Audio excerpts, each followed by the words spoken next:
چطور میشه فهمید یه زن تو گذشتش روابط متعدد داشته یا نه؟ این سوالیه که خیلی از مردها توی ذهنشون دارن. آیا واقعاً میشه فهمید زنی که روبروی ما نشسته توی گذشتش روابط متعدد داشته یا نه؟ قبل از هر چیزی باید یه واقعیت مهم رو بدونی. هیچ کس نمیتونه فقط با نگاه کردن به یه زن گذشته اون رو تشخیص بده.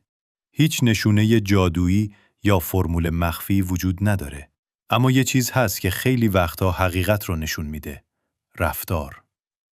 چون گذشته حتی وقتی دربارش حرفی زده نمیشه، معمولاً رد خودش رو توی عادتها، انتخابها و نگاه آدم به زندگی باقی میذاره. و دقیقاً قراره درباره همین موضوع حرف بزنیم. نه برای قضاوت کردن، نه برای برچسب زدن. فقط برای شناختن الگوهایی که ممکنه نشون بدن یه زن هنوز تحت تأثیر تجربه‌های گذشته‌ای قرار داره که تو اون توجه مردها، تایید دیگران و هیجان روابط کوتاه مدت نقش بزرگی تو زندگیش داشته. اولین نشونه نیاز شدید به تایید شدنه. دقت کن. همه انسان‌ها دوست دارن دیده بشن و مورد توجه قرار بگیرن. اما بین دوست داشتن توجه و وابسته بودن به توجه یه تفاوت بزرگ وجود داره. بعضی زنها وقتی وارد جمعی میشن ناخودآگاه دنبال اینن که ببینن دیگران دربارشون چی فکر میکنن. دنبال نگاه‌ها، واکنش‌ها و تاییدهای اطرافیان هستن. وقتی ارزشمند بودن یه زن سالها به توجهی که از دیگران گرفته گره خورده باشه، جدا شدن از اون احساس کار آسونی نیست. نشونه بعدی وابستگی به هیجانه. بسیاری از زنانی که روابط متعددی رو پشت سر گذاشتن، به مرور به هیجان آشنایی‌های جدید و احساس تعقیب شدن عادت می‌کنن. برای همین گاهی وارد یه رابطه سالم و آروم میشن، اما بعد از مدتی احساس می‌کنن یه چیزی کم شده. همه چیز خوبه، رابطه سالمه، طرف مقابل آدم خوبیه، اما باز هم یه خلأ احساس می‌کنن.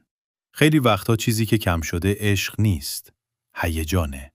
و خیلی ها این دوتا رو با هم اشتباه میگیرن. نشونه دیگه میتونه ناتوانی در حفظ رضایت بلند مدت باشه. وقتی یه زن مدت زیادی به تنوع و محرک‌های جدید عادت کرده باشه، ممکنه موندن توی مسیر ثابت براش سخت‌تر بشه. مدام دنبال تجربه جدید، مدام دنبال احساس جدید، مدام دنبال چیزی متفاوت‌تر از چیزی که الان داره و این میتونه به مرور زمان رابطه رو خسته کننده کنه. یه بخش دیگه از ماجرا رو میشه توی فضای مجازی دید. از خودت بپرس. حضور اون زن در شبکه‌های اجتماعی بیشتر برای ارتباطه یا برای جلب توجه؟ آیا حال خوبش به میزان واکنش دیگران وابسته است؟ آیا وقتی توجه کمتری دریافت میکنه اعتماد به نفسش هم پایین میاد؟ این سوالها مهمن، چون خیلی از زنهایی که روابط متعدد داشتن بدون اینکه متوجه باشن ارزش خودشون رو از نگاه دیگران میگیرن. یکی دیگه از نشونه‌ها نحوه صحبت کردن درباره گذشته است. زنی که با گذشته خودش به صلح رسیده باشه معمولاً میتونه دربارش با آرامش حرف بزنه. نه با افتخار افراطی، نه با شرم افراطی. اما وقتی یک زن دائما گذشته رو ایدئال و رویایی نشون میده یا از هر سوال ساده‌ای دربارش فرار میکنه، ممکنه هنوز درگیر اون بخش از زندگیش باشه. به حرفهاش فقط گوش نده.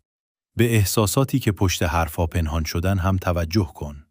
چون خیلی وقتها حقیقت خودش رو از طریق احساسات نشون میده، نه کلمات.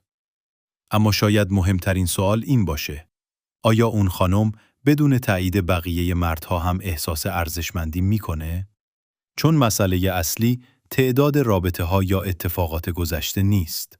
مسئله اینه که هویت و عزت نفس یک زن از کجا تغذیه میشه.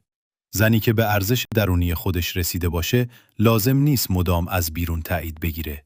لازم نیست همیشه مرکز توجه باشه. لازم نیست برای احساس مهم بودن نگاه دیگران رو جمع کنه. اما زنی که هویتش روی تایید دیگران ساخته شده باشه، معمولاً حتی در یک رابطه متعهد هم از این نیاز رها نمیشه. و خیلی از چالش‌ها دقیقاً از همینجا شروع میشن. در نهایت، یه چیز رو فراموش نکن. گذشته آدم‌ها به تنهایی نه جرم محسوب میشه و نه معیار ارزش اونها. چیزی که اهمیت داره اینه که آیا اون گذشته هنوز رفتار و تصمیم‌های امروزشون رو کنترل میکنه یا نه؟ به حرفها کمتر توجه کن. به الگوهای تکرار شونده بیشتر دقت کن.